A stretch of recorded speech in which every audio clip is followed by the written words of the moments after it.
The Church Committee final reports. Alleged assassination plots involving foreign leaders. An interim report of the Select Committee to Study Governmental Operations with respect to intelligence activities, United States Senate, November 20th, 1975. Introduction and Summary. This interim report covers allegations of United States involvement in assassination plots against foreign political leaders. The report also examines certain other instances in which foreign political leaders in fact were killed and the United States was in some manner involved in activity leading up to the killing, but in which it would be incorrect to say that the purpose of United States involvement had been to encourage assassination. The evidence establishes that the United States was implicated in several assassination plots. The committee believes that, short of war, assassination is incompatible with American principles, international order, and morality. It should be rejected as a tool of foreign policy. Our inquiry also reveals serious problems with respect to United States involvement in coups directed against foreign governments. Some of these problems are addressed here on the basis of our investigation to date. Others we raise as questions to be answered after our investigation into covert action has been completed. We stress the interim nature of this report. In the course of the committee's continuing work, other alleged assassination plots may surface, and new evidence concerning the cases covered herein may come to light. However, it is the committee's view that these cases have been developed in sufficient detail to clarify the issues which are at the heart of the committee's mandate to recommend legislative and other reforms. Thorough treatment of the assassination question has lengthened the committee's schedule, but has greatly increased the committee's awareness of the hard issues it must face in the months ahead. These issues include problems of domestic and foreign intelligence collection, counterintelligence, foreign covert operations, mechanisms of command and control, and assessment of the effectiveness of the total United States intelligence effort. The committee intends, nevertheless, to complete by February 1976 its main job of undertaking the first comprehensive review of the intelligence community. A. Committee's mandate. Senate Resolution 21 instructs the committee to investigate the full range of governmental intelligence activities and the extent, if any, to which such activities were illegal, improper, or unethical. In addition to that broad general mandate, the committee is required to investigate, study, and make recommendations concerning various specific matters, several of which relate to the assassination issue. Although the Rockefeller Commission initiated an inquiry into reported assassination plots, the Commission declared it was unable, for a variety of reasons, to complete its inquiry. At the direction of the President, the executive branch turned over to the Select Committee the work the Commission had done, along with certain other documents relating to assassination. B. Committee decision to make report public. This report raises important questions of national policy. We believe that the public is entitled to know what instrumentalities of their government have done. Further, our recommendations can only be judged in light of the factual record. Therefore, this interim report should be made public. The committee believes the truth about the assassination allegations should be told because democracy depends upon a well-informed electorate. We reject any contention that the facts disclosed in this report should be kept secret because they are embarrassing to the United States. Despite the temporary injury to our national reputation, the committee believes that foreign peoples will, upon sober reflection, respect the United States more for keeping faith with its democratic ideal than they will condemn us for the misconduct revealed. We doubt that any other country would have the courage to make such disclosures. The fact that portions of the story have already been made public only accentuates the need for full disclosure. Innuendo and misleading partial disclosures are not fair to the individuals involved, nor are they a responsible way to lay the groundwork for informed public policy judgments. C. Scope of committee's investigation. Investigating the assassination issue has been an unpleasant duty, but one that the committee had to meet. The committee has compiled a massive record in the months that the inquiry has been underway. The record comprises over 8,000 pages of sworn testimony taken from over 75 witnesses during 60 hearing days and numerous staff interviews. The documents which the committee has obtained include raw files from agencies and departments, the White House, and the presidential libraries of the administrations of former Presidents Dwight Eisenhower, John Kennedy, and Lyndon Johnson. We have obtained two types of evidence. First, evidence relating to the general setting in which the events occurred, the national policy of the time, and the normal operating procedures, including channels of command and control. And second, evidence relating to the specific events. A Senate committee is not a court. It looks to the past not to determine guilt or innocence, but in order to make recommendations for the future. When we found the evidence to be ambiguous, as we did in some issues, we have set out both sides in order that the evidence may speak for itself. Despite the number of witnesses and documents examined by the committee, the available evidence has certain shortcomings. Many of the events considered occurred as long as 15 years ago. With one exception, they occurred during the administrations of presidents now dead.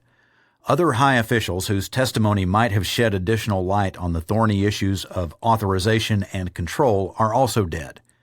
Moreover, with the passage of time, the memories of those still alive have dimmed. The committee has often faced the difficult task of distinguishing refreshed recollection from speculation. In many instances, witnesses were unable to testify from independent recollection and had to rely on documents contemporaneous with the events to refresh their recollections. While informed speculation is of some assistance, it can only be assigned limited weight in judging specific events. Although assassination is not a subject on which one would expect many records or documents to be made or retained, there were, in fact, more relevant contemporaneous documents than expected. In addition, in 1967, the Central Intelligence Agency had made an internal study of the Castro, Trujillo, and Diem assassination allegations. Footnote: those studies were made at the direction of CIA Director Richard Helms to provide him with information to answer questions from President Johnson. The president's questions concerning Castro were provoked by a Drew Person newspaper column in March 1967. The column alleged that the CIA had attempted to kill Castro using the mafia.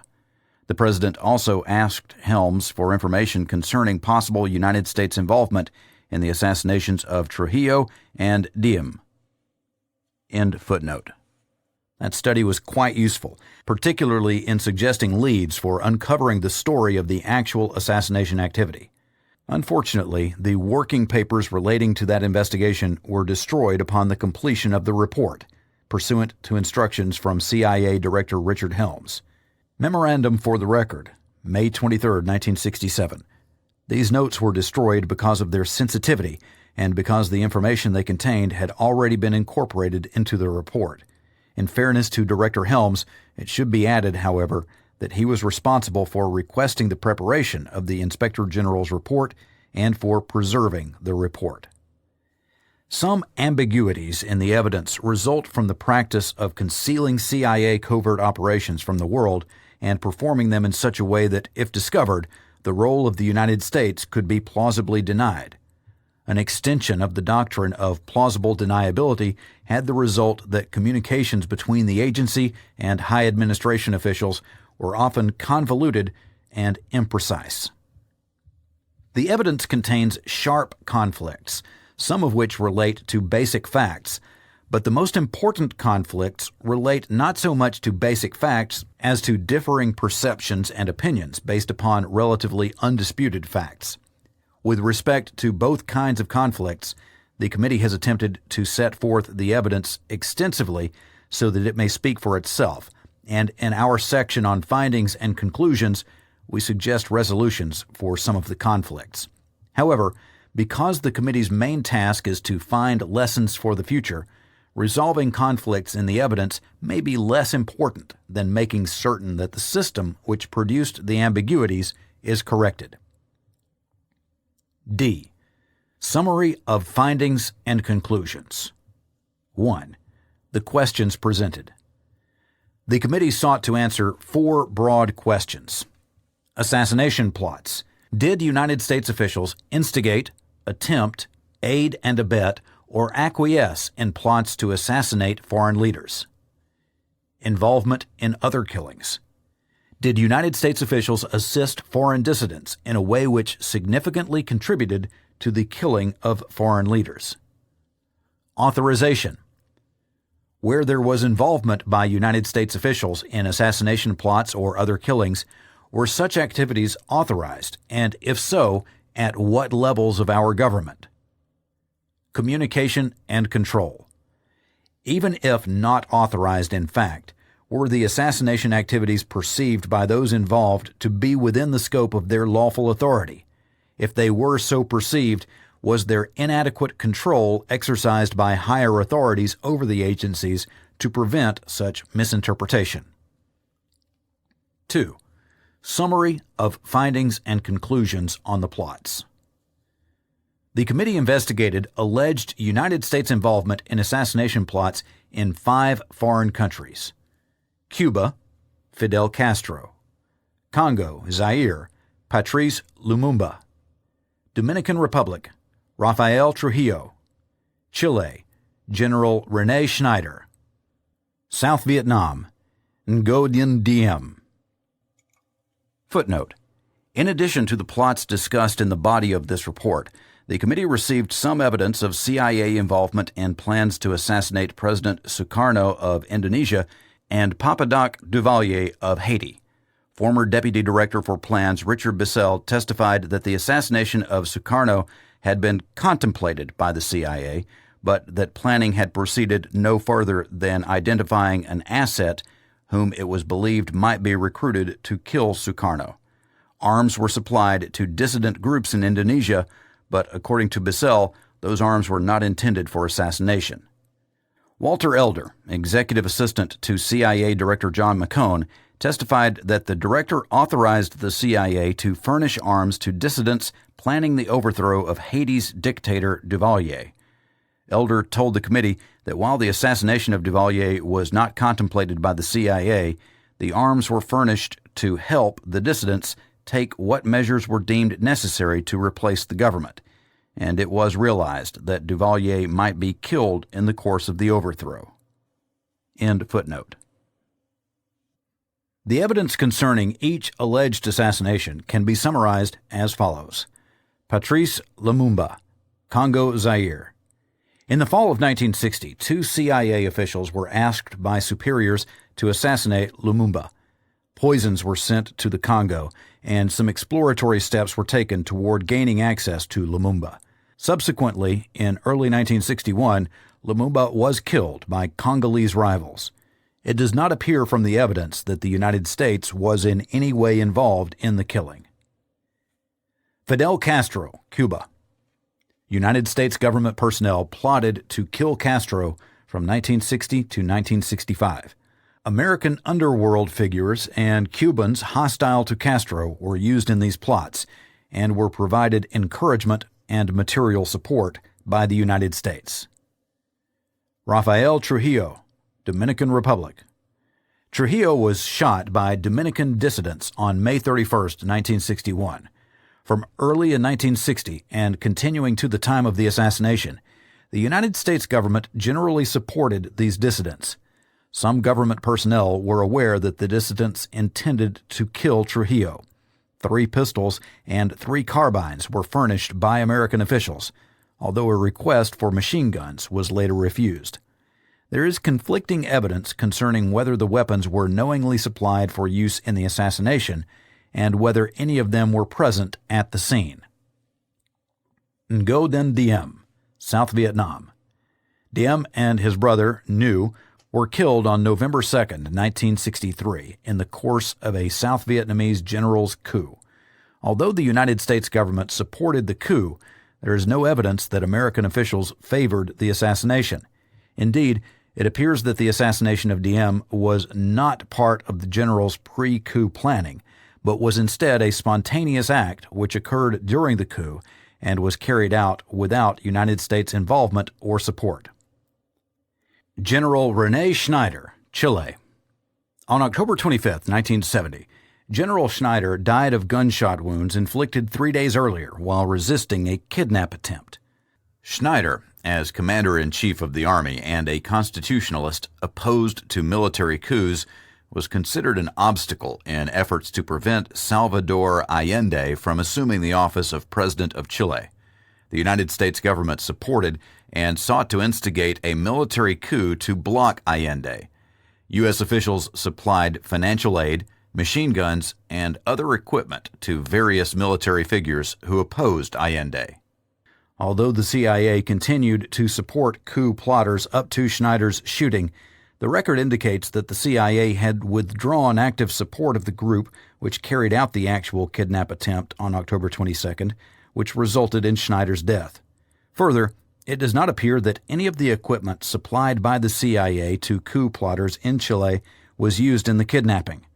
There is no evidence of a plan to kill Schneider or that United States officials specifically anticipated that Schneider would be shot during the abduction. Assassination capability. Executive action. In addition to these 5 cases, the committee has received evidence that ranking government officials discussed and may have authorized the establishment within the CIA of a generalized assassination capability. During these discussions, the concept of assassination was not affirmatively disavowed. Similarities and differences among the plots. The assassination plots all involved third world countries, most of which were relatively small and none of which possessed great political or military strength. Apart from that similarity, there were significant differences among the plots. 1. Whether United States officials initiated the plot or were responding to requests of local dissidents for aid. 2. Whether the plot was specifically intended to kill a foreign leader or whether the leader's death was a reasonably foreseeable consequence of an attempt to overthrow the government. The Castro and Lumumba cases are examples of plots conceived by United States officials to kill foreign leaders. In the Trujillo case, although the United States government certainly opposed his regime, it did not initiate the plot.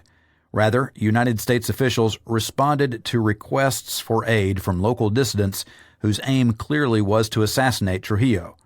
By aiding them, this country was implicated in the assassination, regardless of whether the weapons actually supplied were meant to kill Trujillo or were only intended as symbols of support for the dissidents. The Schneider case differs from the Castro and Trujillo cases. The United States government, with full knowledge that Chilean dissidents considered General Schneider an obstacle to their plans, sought a coup and provided support to the dissidents. However, even though the support included weapons, it appears that the intention of both the dissidents and the United States officials was to abduct General Schneider, not to kill him. Similarly, in the Diem case, some United States officials wanted Diem removed and supported a coup to accomplish his removal, but there is no evidence that any of those officials sought the death of Diem himself. 3. Summary of findings and conclusions on the issues of authority and control. To put the inquiry into assassination allegations in context, 2 points must be made clear. First, there is no doubt that the United States government opposed the various leaders in question. Officials at the highest levels objected to the Castro and Trujillo regimes, believed the accession of Allende to power in Chile would be harmful to American interests, and thought of Lumumba as a dangerous force in the heart of Africa.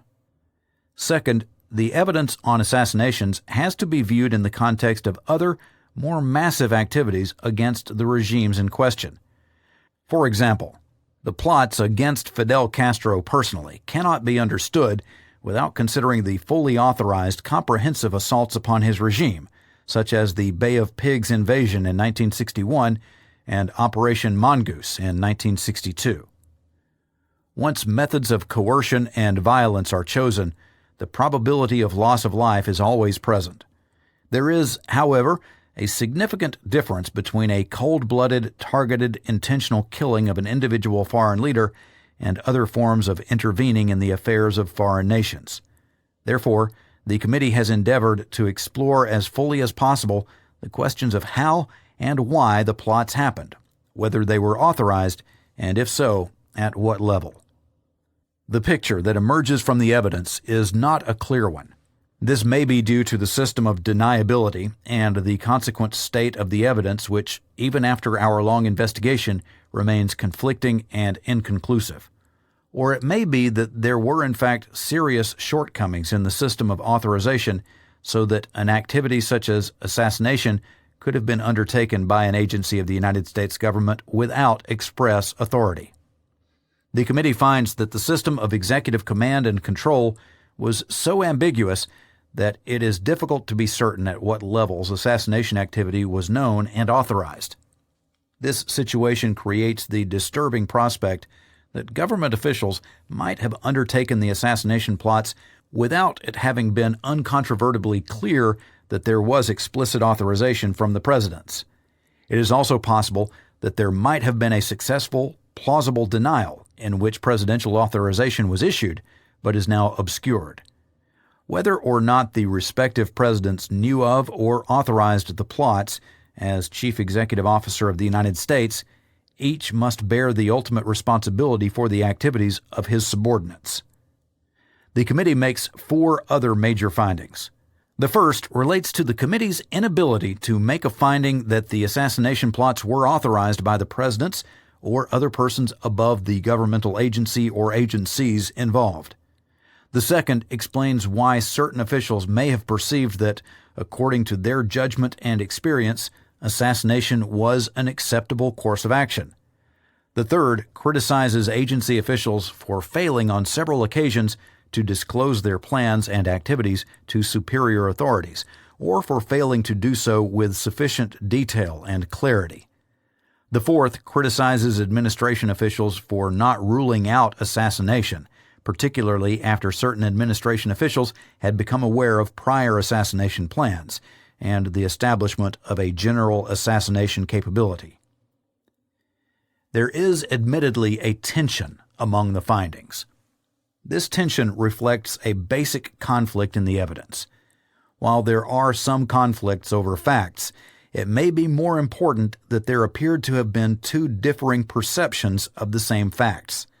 This distinction may be the result of the differing backgrounds of those persons experienced in covert operations as distinguished from those who were not. Words of urgency which may have meant killing to the former may have meant nothing of the sort to the latter. While we are critical of certain individual actions, the committee is also mindful of the inherent problems in a system which relies on secrecy, compartmentation, circumlocution, and the avoidance of clear responsibility. This system creates the risk of confusion and rashness in the very areas where clarity and sober judgment are most necessary. Hence, before reviewing the evidence relating to the cases, we briefly deal with the general subject of covert action. Section 2. Covert action as a vehicle for foreign policy implementation. Covert action is activity which is meant to further the sponsoring nation's foreign policy objectives and to be concealed in order to permit that nation to plausibly deny responsibility. The National Security Act of 1947, which established the Central Intelligence Agency, did not include specific authority for covert operations. However, it created the National Security Council and gave that body authority to direct the CIA to perform such other functions and duties related to intelligence affecting the national security as the National Security Council may from time to time direct. At its first meeting in December 1947, the NSC issued a top-secret directive granting the CIA authority to conduct covert operations. From 1955 to 1970, The basic authority for covert operations was a directive of the National Security Council, NSC 5412/2. This directive instructed the CIA to counter, reduce, and discredit international communism throughout the world in a manner consistent with United States foreign and military policies. It also directed the CIA to undertake covert operations to achieve this end, and defined covert operations as any covert activities related to propaganda, economic warfare, political action including sabotage, demolition, and assistance to resistance movements, and all activities compatible with the directive. In 1962, the CIA's General Counsel rendered the opinion that the agency's activities were not inhibited by any limitations other than those broadly set forth in NSC 5412/2. CIA General Counsel Memorandum, April 6, 1962. A. Policy Development and Approval Mechanism. In his 1962 memorandum, CIA's General Counsel made it clear that the CIA considered itself responsible for developing proposals and plans to implement the objectives of NSC 5412/2. Footnote: the memorandum stated, quote, CIA must necessarily be responsible for planning. Occasionally suggestions for action will come from outside sources, but to depend entirely on such requirements would be an evasion of the agency's responsibilities. Also, the average person, both in government and outside, is thinking along normal lines, and to develop clandestine Cold War activities properly, persons knowing both the capabilities and limitations of clandestine action must be studying and devising how such actions can be undertaken effectively. End quote. With respect to policy approval, the General Counsel said, quote, both in developing ideas or plans for action, it is incumbent upon the agency to obtain necessary policy approval, and for this purpose these matters should be explored with proper officials in other departments and agencies, particularly in the Departments of State and Defense, so the determination can be made as to whether any one proposal should go to the special group or higher for policy determination. End quote. End footnote. The memorandum also stated that even in developing ideas or plans, it was incumbent on the agency not only to coordinate with other executive departments and agencies, but also to obtain necessary policy approval.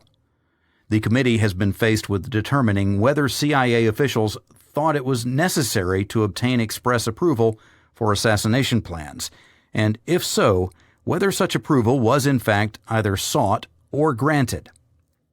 Beginning in 1955, the responsibility for authorizing CIA covert action operations lay with the Special Group, a subcommittee of the National Security Council composed of the President's Assistant for National Security Affairs, the Director of Central Intelligence, the Deputy Secretary of Defense, and the Undersecretary of State for Political Affairs. Today, this group is known as the 40 Committee, and its membership has been expanded to include the chairman of the Joint Chiefs of Staff. During 1962, another NSC subcommittee was established to oversee covert operations in Cuba. This subcommittee was the Special Group augmented. Its membership included the Special Group, the Attorney General, and certain other high officials. In exercising control over covert operations, the Special Group was charged with considering the objectives of proposed activities, determining whether the activities would accomplish the objectives, assessing the likelihood of success, and deciding whether the activities would be proper and in the national interest. The chairman of the Special Group was usually responsible for determining which projects required presidential consideration and for keeping him abreast of developments. Authorization procedures, however, have not always been clear and tidy, nor have they always been followed. Prior to 1955, there were few formal procedures. Procedures from 1955 through 1963 were characterized in an internal CIA memorandum as somewhat cloudy and redacted, based on value judgments by the DCI. Memorandum for the record, CCAPEG, Policy Coordination of CIA's Covert Action Operations, February 21, 1967. The existence of formal procedures for planning and implementing covert actions does not necessarily rule out the possibility that other, more informal procedures might be used. The granting of authority to an executive agency to plan covert action does not preempt presidential authority to develop and mandate foreign policy. Formal procedures may be disregarded by either high administration officials or officers in the CIA. In the Schneider incident, for example, President Nixon instructed CIA officials not to consult with the 40 Committee or other policy-making bodies. In the plot to assassinate Castro using underworld figures, CIA officials decided not to inform the special group of their activities. One CIA operation, an aspect of which was to develop an assassination capability, was assigned to a senior case officer as a special task. His responsibility to develop this capability did not fall within the special group's review of covert operations, even though this same officer was responsible to the special group augmented on other matters. The Central Intelligence Agency also has a formal chain of command. At the top of the structure of the CIA is the Director of Central Intelligence, DCI, and his immediate subordinate, the Deputy Director of Central Intelligence, DDCI. Together, they are responsible for the administration and supervision of the agency. Beneath the DCI and directly responsible to him are the 4 operational components of the agency. During the period covered by this report, the component responsible for clandestine operations was the Directorate of Plans, headed by the Deputy Director for Plans, DDP. The Directorate of Plans was organized around regional geographic divisions. These divisions worked with their respective overseas stations, headed by a Chief of Station, COS, in planning and implementing the Directorate's operations. The divisions which played a part in the events considered in this report were the Western Hemisphere Division, WH, which was responsible for Latin America, the African Division, AF, and the Far Eastern Division, FE. In addition to the regional divisions, the Directorate of Plans also included 3 staff-level units which provided some oversight and coordination of division projects. The staff units had no approval authority over the divisions. However, they could criticize and suggest modifications of projects sponsored by divisions. The 3 staffs were Foreign Intelligence, Counterintelligence, and Covert Action. When functioning in accordance with stated organizational procedures, the Directorate of Plans operated under a graduated approval process. Individual project proposals generally originated either from the field stations or from the divisions, and were approved at varying levels within the Directorate, depending on the estimated cost and risk of the operation. Low-cost, low-risk projects could be approved at the Deputy Director for Plans level. Extremely high-cost, high-risk projects required the approval of the DCI. Covert action proposals also required approval of the Special Group.